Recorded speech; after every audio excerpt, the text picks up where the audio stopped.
Namo tassa bhagavato arahato samma sambuddhassa. Namo tassa bhagavato arahato samma sambuddhassa. Namo tassa bhagavato arahato samma sambuddhassa. Sadhu, sadhu, sadhu. Okay, so we are continuing the reading of Mahāmoggallāna's life story. And today we will cover Moggallāna's previous lives. And if we have time, then we can also cover the next section. This section is not very long. So let us read this section together. Moggallāna's previous lives. About his recollection of his own former existences, Moggallāna spoke only once in the Maratthajaniya Sutta. So this is in Majjhima Nikaya, number 50. And with that text, we shall deal later. Also, if you remember, if we recall the time when we were reading on Sariputta's life story, Venerable Sariputta's life story, there was a mention in one of the sections on Venerable Sariputta's previous lives where it was noted many of their previous births, both Sariputta and Mahāmoggallāna, had some interactions of some sort, and also including the Buddha's former births. Okay, so in the Jatakas are a collection of stories of the Buddha's previous lives, very commonly used to teach Sunday schools. And they're very much like the, in terms of the nature of the stories in the Jatakas, very similar to the Aesop's fables.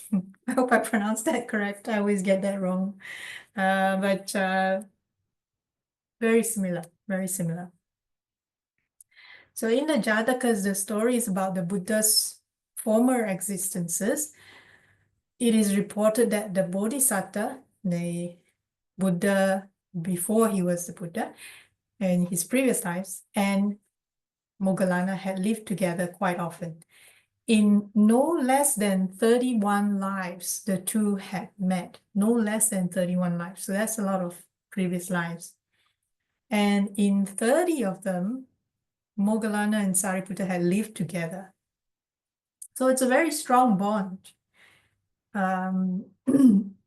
that Moggallāna and Sariputta had. The bond that had connected these three were already strong in previous lives.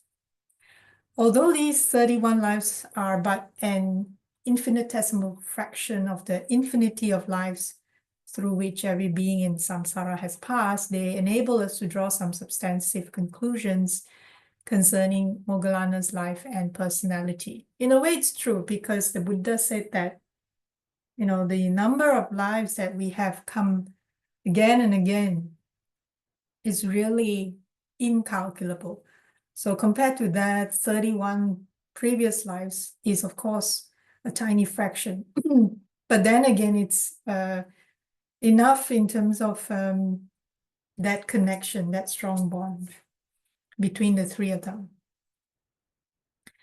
So the first thing we find from the Jatakas is his close relationship to the Bodhisattva. Moggallāna and Sariputta were often the Bodhisattva's brothers, his friends, or his ministers. So when the Bodhisattva was maybe a king, then they could have been his ministers. And sometimes they were his disciples as ascetics, or even his teachers. And sometimes Sariputta is the son and Moggallāna the general of the royal Bodhisattva. So when Bodhisattva was a king, let's say, Sariputta could have been one of his sons. Moggallāna could have been one of his generals.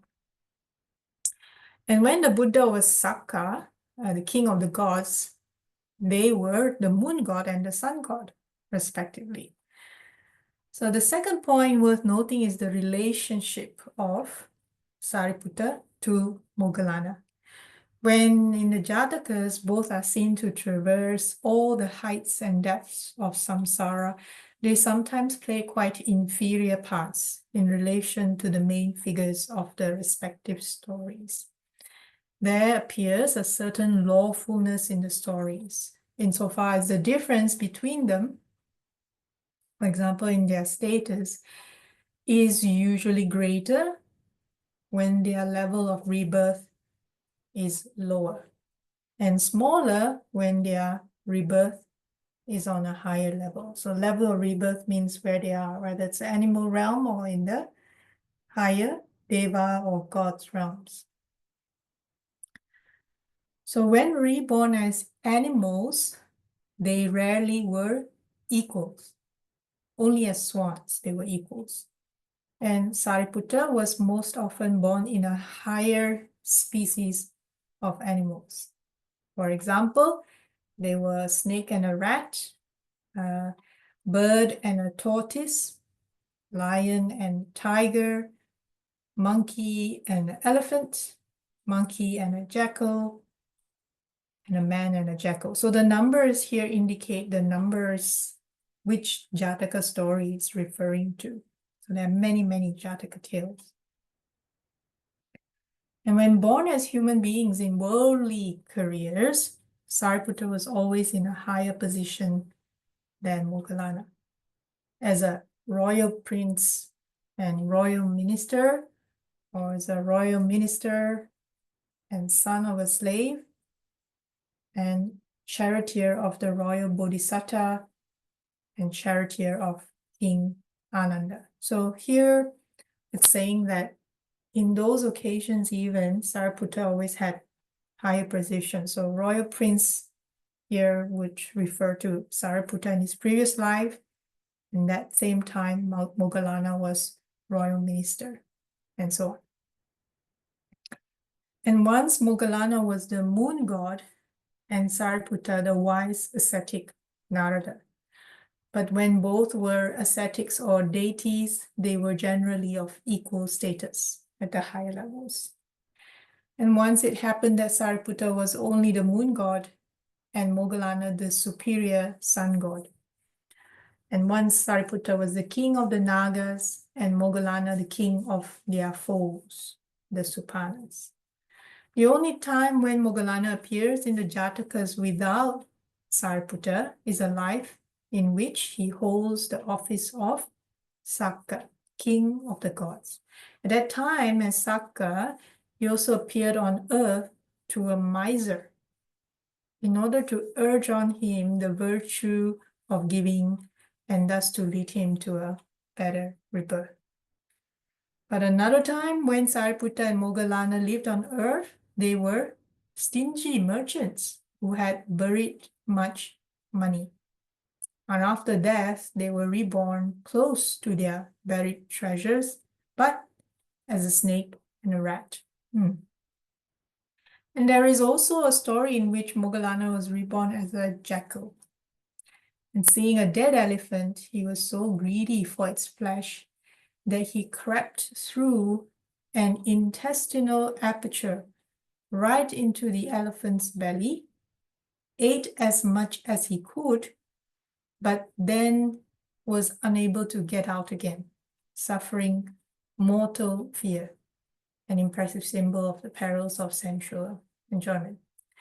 Finally, in the famous Jataka about the law of the Kuru people, Moggallāna is a keeper of grain stores and Sariputta a merchant.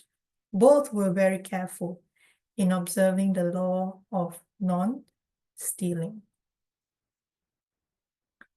So then we cover a number of Moggallāna's verses here. So like many other Arahat disciples of the Buddha, the Venerable Moggallāna had left us in the Thera Gata. Thera Gata is a compilation of verses, sometimes translated as songs, sometimes translated as poems. So Thera is senior disciples, senior monks, Thera. Even till today, we see the title Thera behind senior monks. So that's what it means, senior monk, senior disciples of the Buddha. Gatha means sometimes translated as verses or poems or songs. So previously we also read some verses from the Theri Gatha, female disciples of the Buddha. So it's Thera Gatha. And it's a testament in verse in which he celebrates his triumphs over the vicissitudes of life. So his chapter containing 63 verses is the second longest in the collection.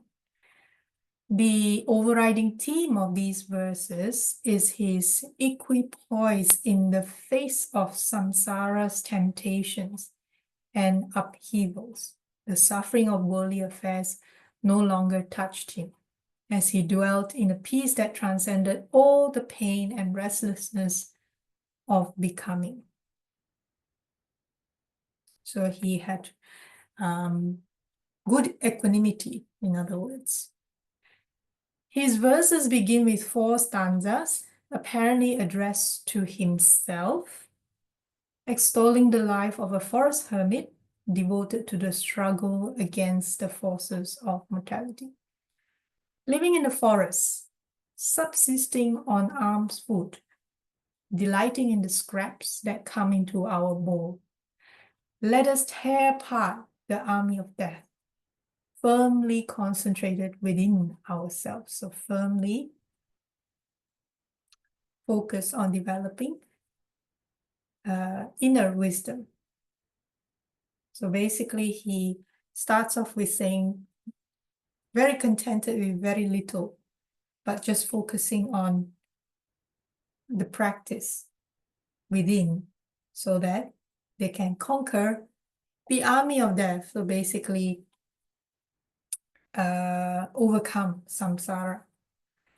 Living in the forest, subsisting on alms food, delighting in the scraps that come into our bowl. A repeat of earlier verse. Let us shatter the arm of death as an elephant does a hut of reeds. So trying to, in a way, visualize the energy, the effort, putting in the effort to overcome the hindrances. The next 2 verses differ only in replacing subsisting on alms food with persevering. So repeat, basically. Then the next 8 verses are spoken to a prostitute who tried to seduce him. Although their tone and their depreciation of the body may strike the contemporary reader as abrasive, it must be remembered that the Buddha himself was empathic about the need to contemplate the wretchedness of physical existence, not from a morbid loathing of life, but as an antidote to sensual lust, the most powerful bond tying beings to the sense sphere. So this is related to mindfulness of the loathsomeness of the body. Yeah, so one of the practices is just mindful of the 32 parts of the body. That's one of the practices, but it's not usually let's say prescribed and as an object of meditation, because it can, if not done carefully and if not done with guidance, it can lead to the opposite end, you know, completely disgusted and not wanting. Basically, it's like we're trying to avoid the opposite end we still want to practice taking care of this body, because this body is a vehicle for our practice. So this is more applied to, let's say, for certain people or certain situations where the tendencies towards sensual lust is strong. So in this case, the prostitute. This was more used as an antidote. So as an antidote to that, then it is useful. Okay, so the next two verses were spoken with reference to the death of the Venerable Sariputta. Whereas Ananda, who was not yet an arhat, was stricken with fear and terror, Moggallāna reflected on the impermanence of all conditioned things and thereby remained calm. In two, not quite sure how to read this word, piquant verses, Moggallāna extols his prowess in meditation. Flashes of lightning fall upon the cleft of the mountains, Vibhara and Pandava. But gone within the cleft, he meditates, the son of the peerless, stable one. But here it's trying to say visualizing. So I'm assuming here Vibhara and Pandava are big mountains back in the days. And if there are flashes of lightning upon those big mountains, it must be something quite bright, quite clear, quite strong. But here what they're saying is that the son of the peerless stable one, that means he is, I'm assuming, referring to himself. So it's like gone within the cleft, going into himself, he meditates. Son of the peerless stable one, son of the Buddha, he himself is son of the Buddha. Tranquil still, the sage resorts to remote places for his lodging. A true heir of the Supreme Buddha, he is venerated even by Brahma.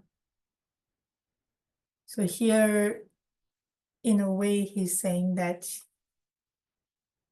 whatever is happening outside, he is calm and peaceful and tranquil within. And he only stays in very remote places. Remote places are where he lives. And he really is a true keeper of the Dhamma, of what the Buddha taught. And even the Brahma venerates him. The following verses are addressed to a superstitious Brahmin of wrong views who had abused the Venerable Mahākassapa when the latter was walking on alms round. We will read about Venerable Mahākassapa next, after we finish Mahāmoggallāna's story. And Moggallāna warns him against the dangers of such conduct and urges him to respect the holy ones. He then praises Sariputta in the verses. The commentary says that the next 4 verses are Sariputta's own praise of Moggallāna. So the numbers here refer to the numbers in the Thera Gata verses.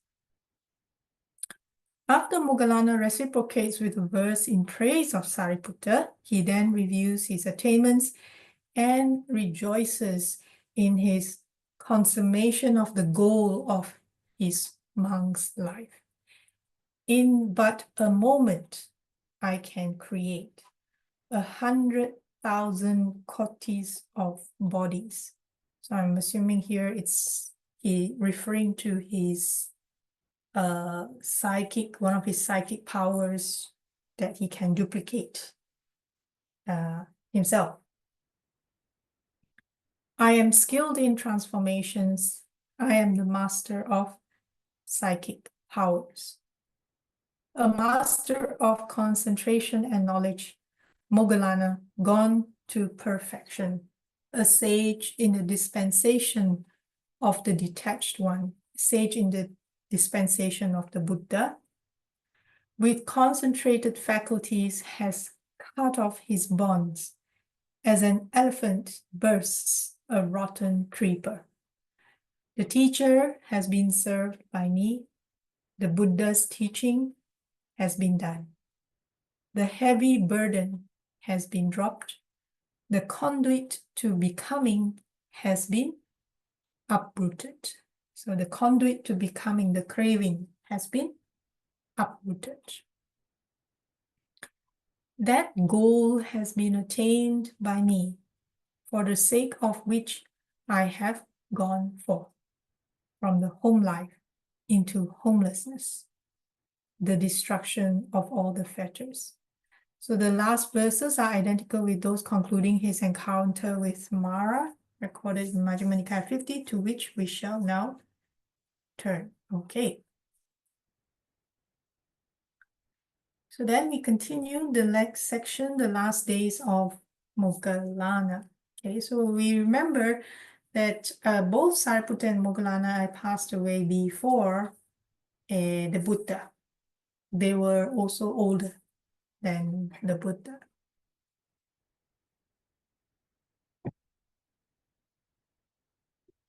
So the last days of Moggallāna.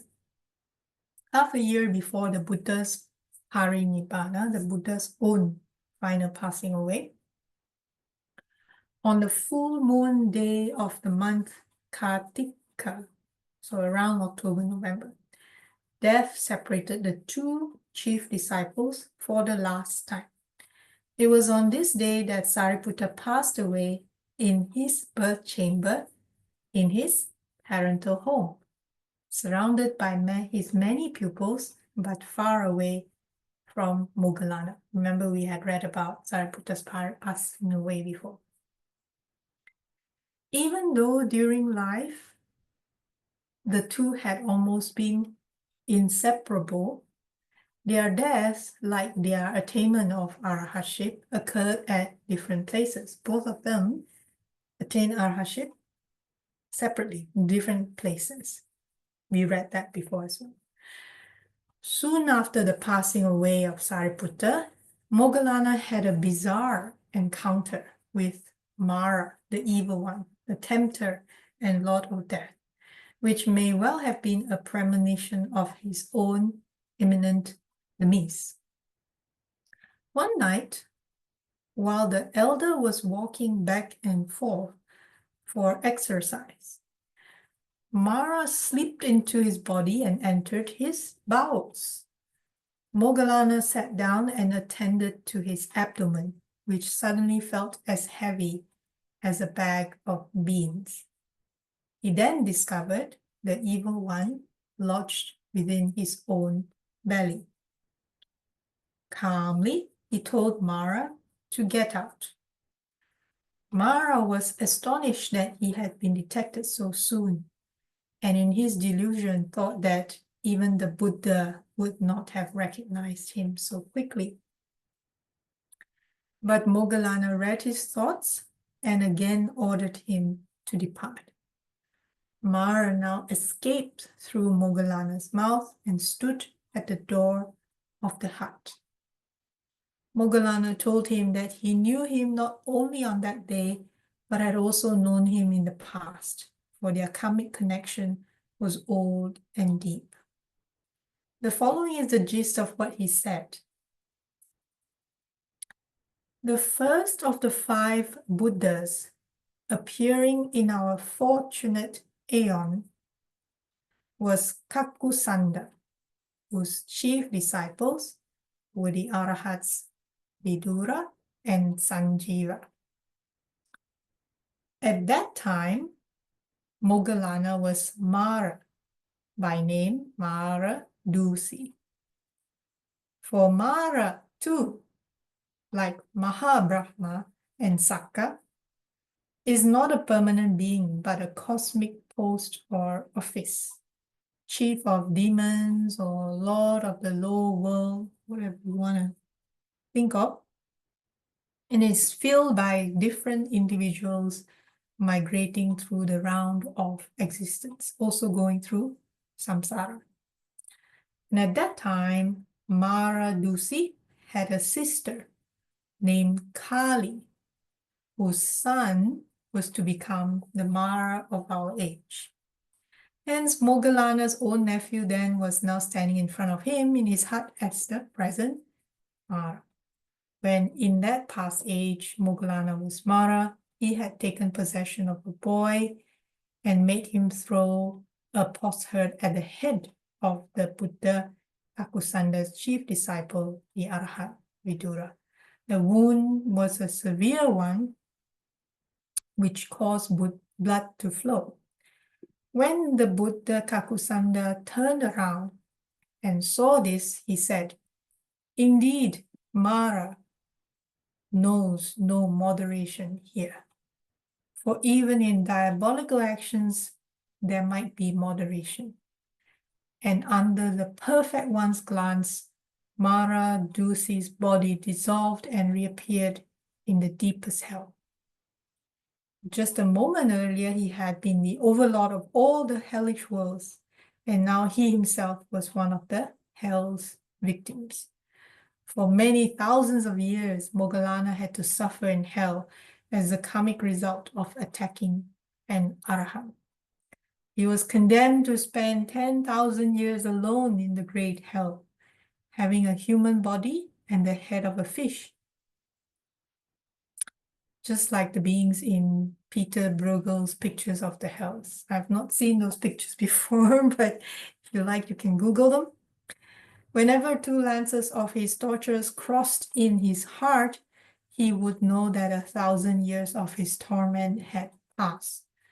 So that's a really, really long time to suffer that.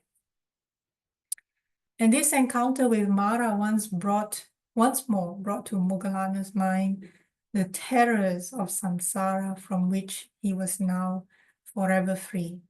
Soon afterwards, Moggallāna felt that the time of his last existence was running out. Being an arahat, he saw no reason to extend his lifespan to the end of the aeon by an act of will, and he calmly allowed impermanence to take its lawful course. So he actually, due to his ability and possibly his psychic powers, he could actually, through an act of will, extend his lifespan very long, to the end of the aeon. That's very long. But he's like, I've already extinguished all hindrances. I've already attained arahathood, understood what needs to be understood, done what needs to be done. So there's no reason for me to live much longer.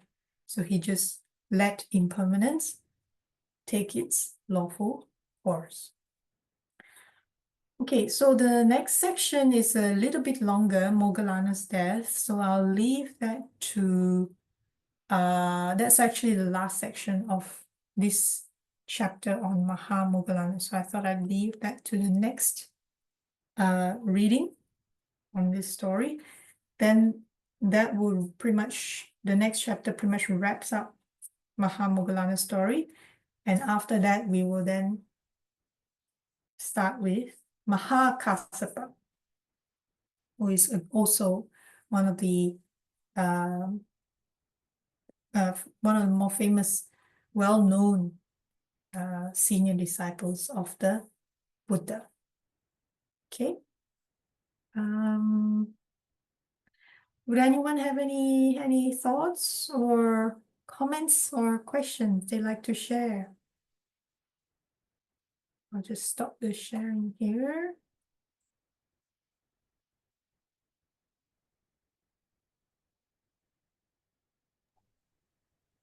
Thank you very much, Mei. It's very interesting to listen to the reading. Thank you.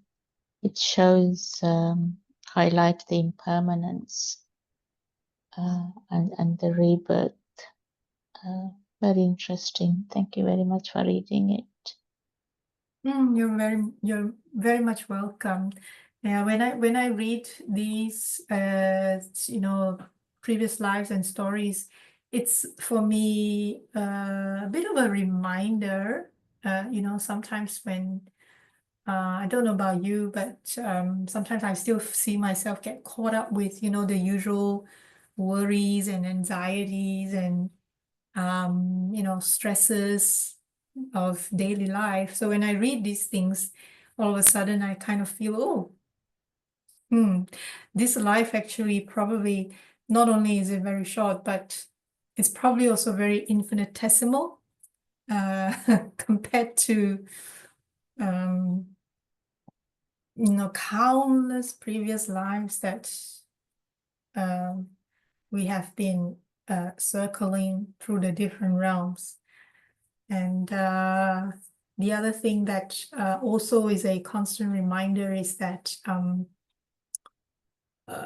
all forms of relationships that we have in this life, whether it's our parents, our siblings, friends, relatives,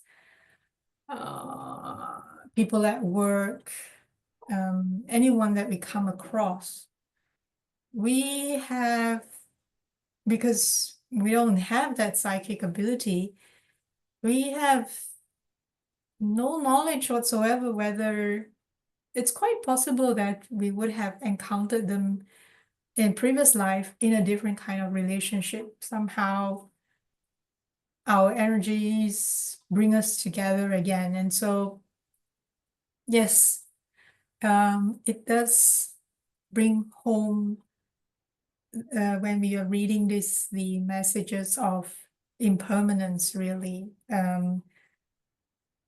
So many things that we think we should hold on to, whether it's relationships or whatever, it's really quite impermanent and it's always changing. So yeah, coming back, it's useful to come back to these once in a while as a kind of a reminder on seeing things really just being when the conditions arise, they come to be. When the conditions cease, they will cease as well, and so will these relationships. And that is how nature is. That is how this three characteristics of impermanence, unsatisfactoriness, and impersonal nature of everything, all phenomena, really.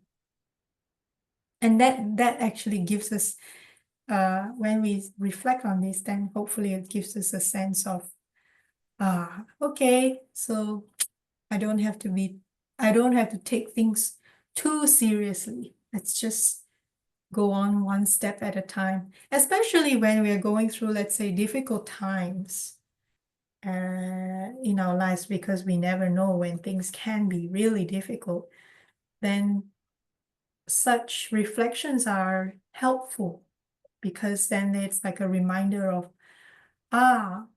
okay, well, as with all phenomena, everything that arises, the conditions arise, it will cease. Every phenomena is subject to the three characteristics of impermanence, unsatisfactoriness, and they are impersonal in nature. So it gives us, it's helpful in that it gives a sense of comfort, we can say, so that we are not too bogged down, hopefully. But yes, so yeah, hopefully these short readings can help us in that way a little bit. Is there anything else anyone like to comment? I wholeheartedly agree with you, May. Thank you very much. Well, I'm glad you enjoyed it. If there are no further comments, we can then wrap up by sharing merits. I'll just share.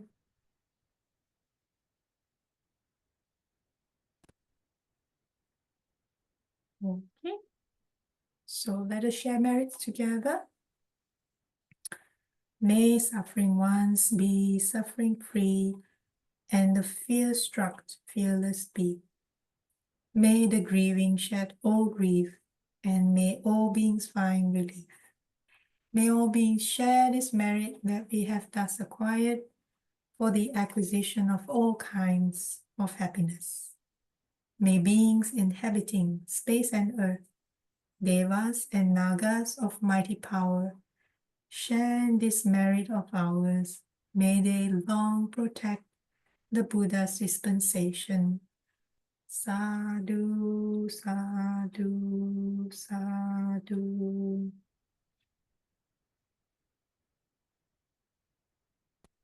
Okay, so that's it for today. I hope it was useful.